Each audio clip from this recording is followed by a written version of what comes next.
Okay. Wanted to talk a little bit about, obviously, the parsha somewhat, but also what do we learn from the parsha that could be practically? We know that there's a kairach, right? But to start off, I wanted to say the pasuk says Kikola Eda Kulam Kedoshim. That was part of what kairach was tiny. So I heard that. What did kairach want to say? Kikola Eda Kulam Kedoshim. Well, what's the point in saying that? So really, what did he come to do? He came to be Moirid on Moshe Rabbeinu. Moshe Rabbeinu was the one that was appointed by Kodesh Breichu, and he felt that some of the other kibudim should come to him. It shouldn't all go to Moshe Rabbeinu's family. So he came and said, Kikola Eda Kulam Kedoshim. What was he really saying?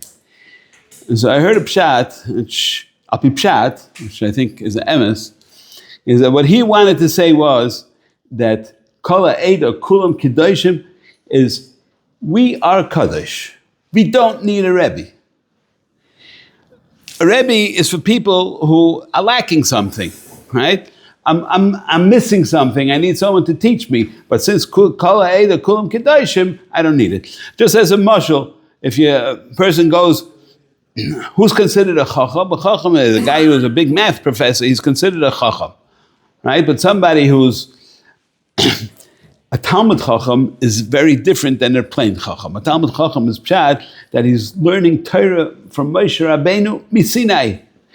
Why is it called a Talmud chacham and not a chacham? Because a chacham you could learn on your own. You don't need a rebbe for it. You could learn math. You could be the greatest math professor in the world. The fact that you have a rebbe, somebody guiding you, doesn't do anything to your math achievements or your math knowledge. Torah is only nickness if a person is a Talmud and a Chacham. That's why it's called a Talmud Chacham, because you have to be a Talmud, and once you have a rebbe to give over a Messiah, that's what it says in the Mishnah, Moshe people Torah Mitzinai, Messiah Yeshua has to go a rebbe Talmud. And as you know, we learn all day long about Makabel Mashpia, we make Zivugim and so on. The Ikka Mashal is Rebbe Talmud. I'm giving over. I'm the Rebbe, but I'm also a Talmud because I learned from my Rebbe and he learned from his Rebbe. That's the Messiah Satira. It only works through a Rebbe. That's why he said, Kikola Eda Kulam Kedoshim. We want to uproot this idea of Torah. We're so smart we could do our own. And you see Taka from the major Apikursim, right? And that they changed the Torah, we know better, we're our own rabbis, we know better. So that's where the Ikka Kilkul comes. And B'shas Moshe Rabbeinu, so what was the way to uproot Yena Kilkul? As you know, in the Bria, Rabban Shalom created the Bria, how does it start? There's Daimim, there's Tzaimeach, Chai, and Medaber. What's the lowest Madrega? The lowest Madrega is a Daimim, because it's the least related to anything of Chiyas. You see also that who had to crawl on the ground, the lowest part of the ground is the Nachash. So therefore, since he wanted to go and be on top of everything, so the only way to get rid of him and that he'll never come back is that he had to be swallowed up by a place that's lower than the diamond. And that's all the way under, as they say, 10 feet under, right? He had to be nivla by the earth itself, that it should be a madrega below diamond. Because diamond itself is already a madrega, because what comes from a diamond is afar. Afar has a koyach hatzmicha, right? We don't want him to have koyach hatzmicha, because we want to eradicate him.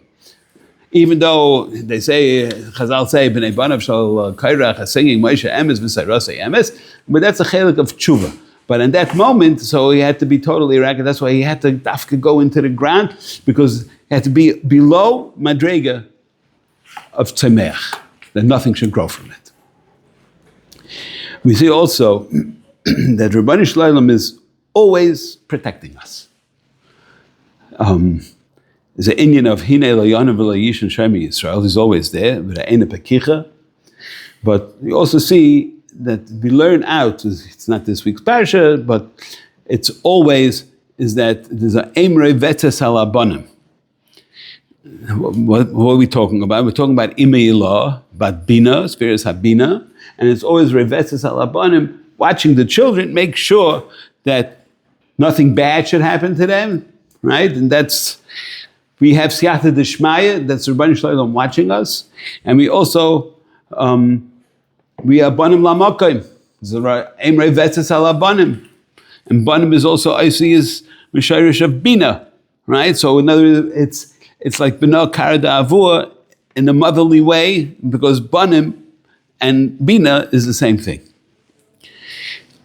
It's similar to what you say in the davening, I think Rabbanayach Ela Bainayach, right? So not only are we the children, we're also the builders of Torah, because we are giving it over from one on. What does a builder do? He builds binyanim, right? There's no greater binyan than coming from the Torah itself.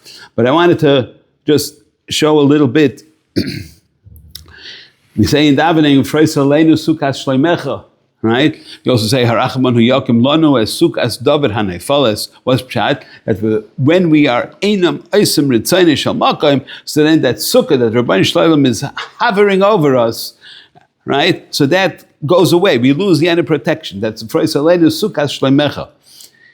So what is the word sukkah? How do you see in sukkah? You see, as we know, everybody knows that sukkah is a zivug, right? Because the two middle ICs is chavav, is a shem havaya, and the two outside ICs is samach hey, which is shem adnos, and obviously, as we know, the ikka yichud, which is the havaya and the adnos, right? So you have the adnos, which is the giloi, which is on the outside, and you have the havaya, which is behelim, which is on the inside.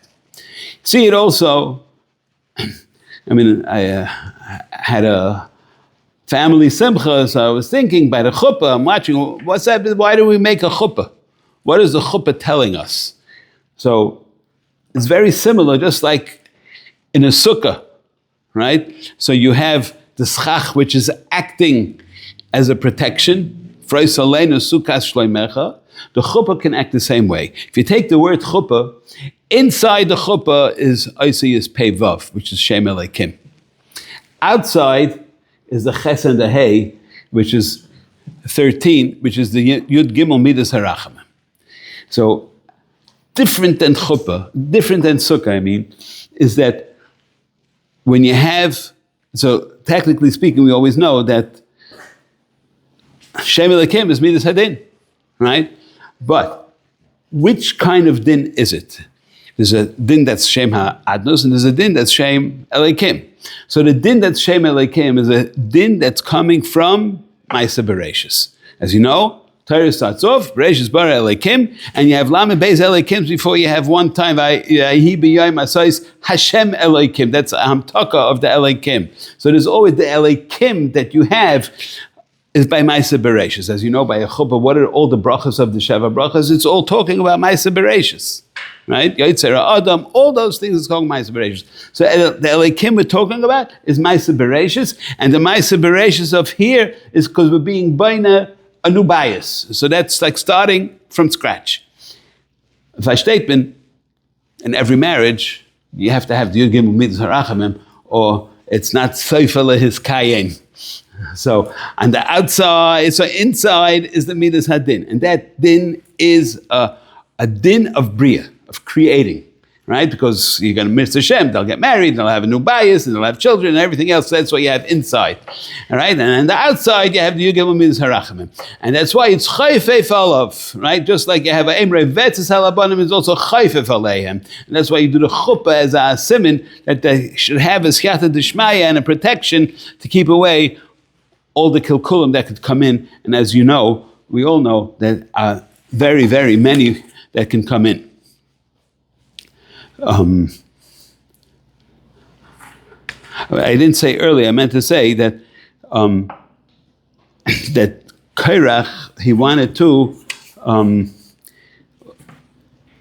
the reason why I said before that it was before the Pchina of Daimim was because it was like also a Midah Keneged Midah. He wanted to rise up all the way to the top, so the Midah Keneged Midah was that he had to go down all the way to the very bottom. And the other thing is, as you know, Chazal tell us that in Bina is mutalach kar. In Chachma is asalishal or lachkar or anything else. Which that was the Aveira of Kairach. Because Kairach is really Miloshin Chakira. Right? He was being chayka, but he was being chayka in places that he had no business being chayka. So if a person is chayka, that's why you have to be careful, especially in the limudim that we're doing, you have to be careful that, up to a point you have the ability to understand something. After a certain point you don't have the ability, even if you think. Certain things we know we can't understand. Beli Makayim, we can't understand what it means that something doesn't take up space. Beli Zman, we can't imagine, it's not given in our brains. What does it mean? Nitzchi is, however way you touch Nitzchi is that it doesn't get used up is number one, or the other Nitzchi is that that everything is right now, because there's no time.